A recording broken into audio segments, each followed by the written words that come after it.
Doctor గారు, నేను గుంటూరు నుంచి రాస్తున్నాను. నా వయసు 42 సంవత్సరాలు.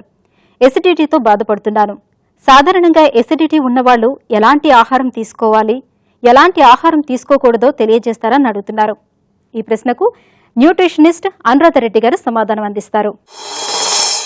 ఎసిడిటీ ఉన్నప్పుడు అది మనం ఫుడ్ ద్వారా మనం ఆల్కలైజ్ చేసుకోవాల్సిన అవసరం ఉంది మన బాడీలో. ఏంటంటే పొద్దుటే లేచి ఒక గ్లాస్ నీళ్లు తాగితే అసిడిటీ మీకు తగ్గిపోతుంది.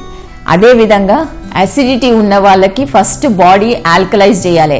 బాడీ ఆల్కలైజ్ చేయాలంటే ఖచ్చితంగా రోజు పొద్దున సాయంత్రము 3 కీరాలు తీసుకోవాలి.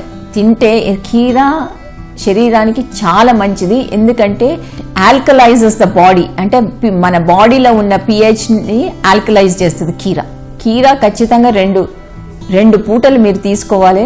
ప్లస్ అదే విధంగా క్యారెట్, బీట్రూట్, ఆకుకూరలు ఎక్కువ తీసుకుంటే అసిడిటీ ఖచ్చితంగా తక్కువ వస్తుంది. ప్లస్ అదే విధంగా నైట్ టైము 6 అయిన తర్వాత మీరు భోజనం తీసుకోకూడదు. ప్లస్ మన చింతపండుతో కూడా ఎక్కువ అసిడిటీ పెరుగుతుంది.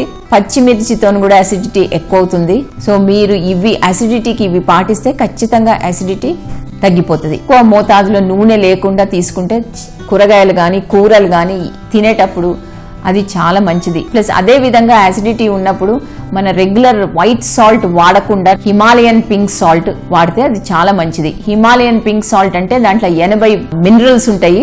That is very good for health.